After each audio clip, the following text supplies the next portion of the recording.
quelque chose qu'on montre très peu, voire pas du tout, qui est le travail de laboratoire et d'atelier. Donc ça n'est pas une pratique spectaculaire ou scénique, mais plutôt une pratique qui va nourrir les pratiques spectaculaires ou les pratiques scéniques, voire de performance. Donc c'est pour ça que je dis que c'est pas une performance, parce que vous allez vraiment assister aux ingrédients. Enfin, je vais essayer d'expliquer brièvement quels sont les ingrédients de la cuisine interne, des processus de devenir animaux corporels, somatiques, dans lequel je suis engagée moi-même et dans lesquels en partie j'engage mes élèves.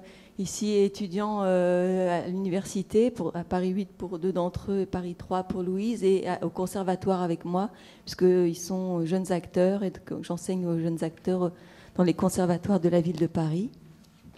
Donc au croisement de deux pratiques somatiques qui ne sont pas à l'origine des pratiques comme la danse ou le théâtre destinées à la scène. On s'engage dans ces processus. Ces deux pratiques, c'est le yoga et le body mind centering. Le yoga, c'est une pratique millénaire qui vient de l'Inde traditionnelle et qui a à peu près 4000 ans. On trouve les premiers signes de yoga, des traces il y a moins 1500 ans dans les Védas.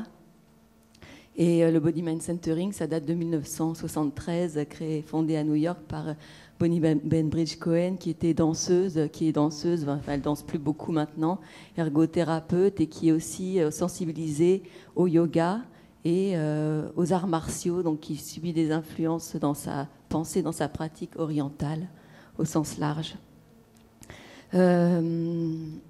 Ce devenir animal, il engage le soma, c'est-à-dire le corps-esprit dans son ensemble.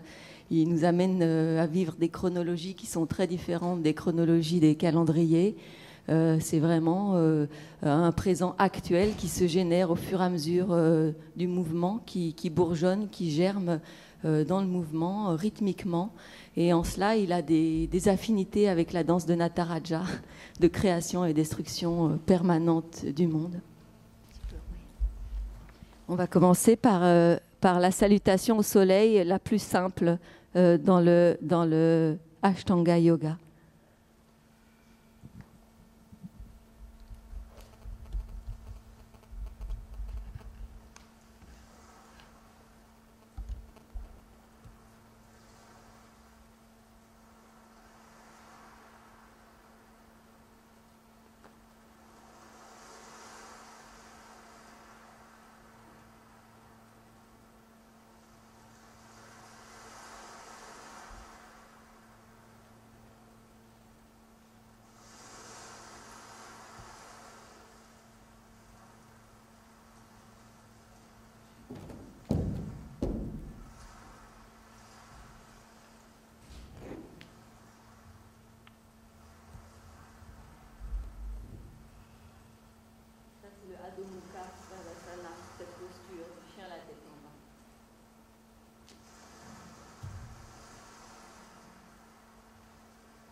Donc je leur demande de trouver l'organisation autour du nombril.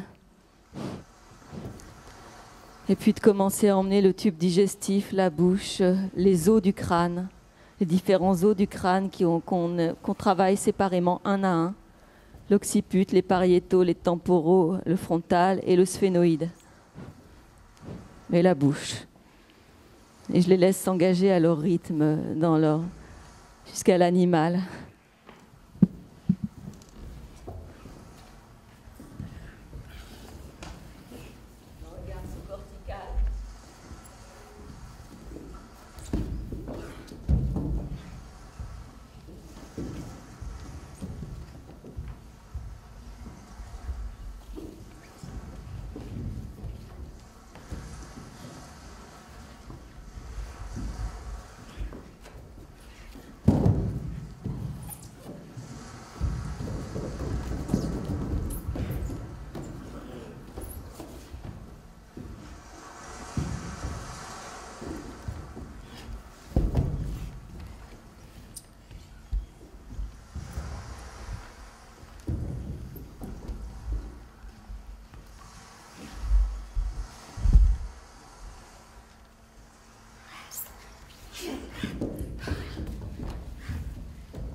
Puis aller progressivement vers une fin.